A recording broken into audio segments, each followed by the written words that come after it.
আলাইকুম রহমতুল্লাহি ওয়া বারাকাতুহু।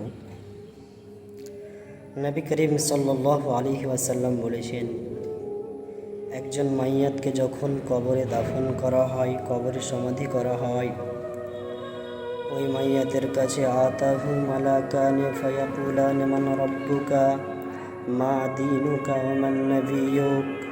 ওই ব্যক্তিটির কাছে দুইজন ফারিস্তা আসেন।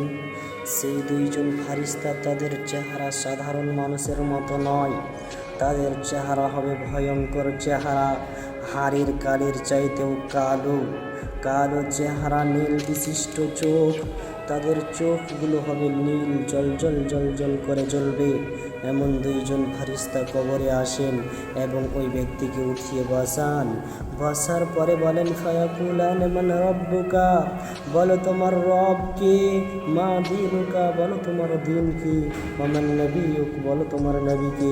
সে ব্যক্তি যদি ইমানদার হয়, সে ব্যক্তি যদি পৃথিবীতে আল্লাহর সাথে সম্পর্ক গড়ে তোলে, সেই ব্যক্তি যদি আল্লাহ এবং আল্লাহর রাসূলের কথা মতন চলে থাকে পৃথিবীতে, তাহলে সে বলবে রব্বি আল্লাহ, আমার রব হচ্ছে আল্লাহ, দীনুল ইসলাম, আমার দিন হচ্ছে ইসলাম, মুহাম্মাদুর রাসূলুল্লাহ সাল্লাল্লাহু আলাইহি ওয়াসাল্লাম, আমার নবী হচ্ছেন মুহাম্মদ সাল্লাল্লাহু আলাইহি ওয়াসাল্লাম।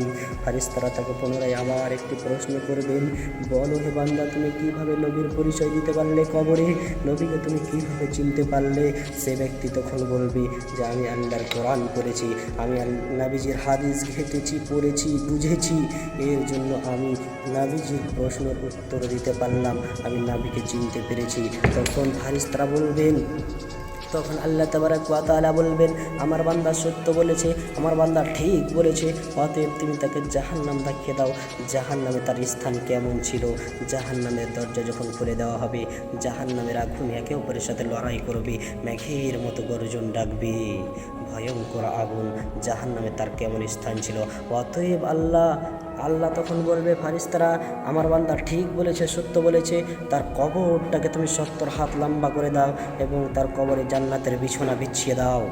আর যে ব্যক্তি মুনাফিক হবে, কাফির হবে, কবরের মধ্যে যখন মুনাফিককে, কাফিরকে প্রশ্ন করা হবে, বলো হে বান্দা, মান রব্বুকা, বলো তোমার রব কে, মা দীনুকা, বলো তোমার দিন কি, মান নবিয়ুক, বলো তোমার নবীকে। কাফির বলবে জানি না, লা আদরিক, আমি কিছুই জানি না। মুনাফিক বলবে লা আদরি, আমি কিছুই জানি না। ফারিস্তারা বলবে, কেন তুমি জানলে না? কেন তুমি বুঝার চেষ্টা করলে না?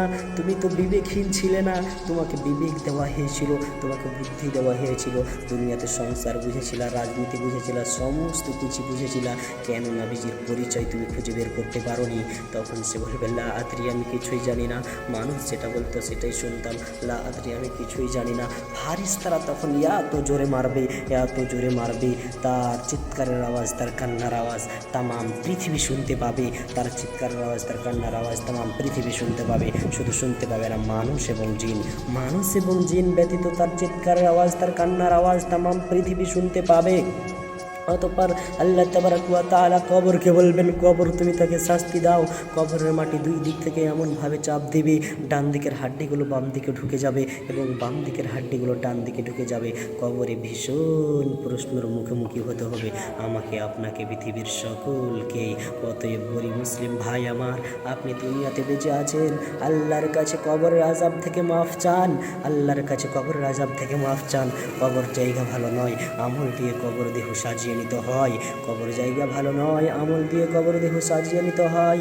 পৃথিবীতে থাকাকালীন অবস্থায় আমরা কত গুনাহ করেছি, আল্লাহর কাছে ক্ষমা চান। এই কবরে যদি এই 3টি প্রশ্নের মুখোমুখি আমাকে, আপনাকে, পৃথিবীর সকলকেই হতে হবে, কবরে এই 3টি প্রশ্নের উত্তর যদি সঠিক না হয়, তাহলে আমাদেরকে আল্লাহ তাবারাক ওয়া তাআলা কাল কিয়ামতের মাঠে জাহান্নাম দিবেন।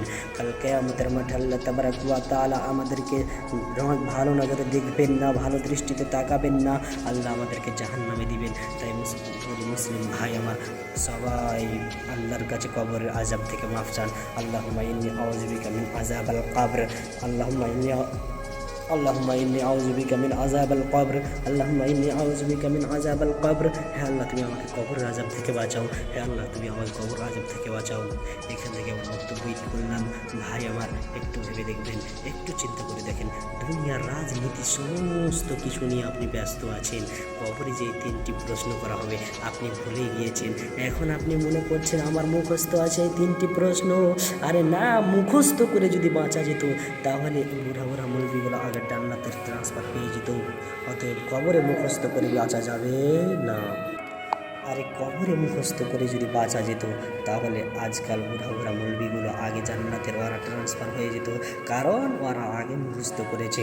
অতএব কবরে মুখস্থ করে বাঁচা যাবে না। যখন মুনকার এবং নাকির, অন্ধ এবং বহিরা একজন দেখতে পায় না, একজন শুনতে পায় না, এইরকম ফারিস্তা যখন কবরে দেখবি পৃথিবীর সমস্ত কথা ভুলে যেতে হবে বন্ধু। তাই বলছি, আল্লাহর কাছে কবরের আযাব থেকে মাফ চাও, এখন সময় আছে, রবের দিকে ফিরে এসো। এই বলে আমার বক্তব্য ইতি করলাম। আসসালামু আলাইকুম ওয়া রাহমাতুল্লাহি ওয়া বারাকাতুহু।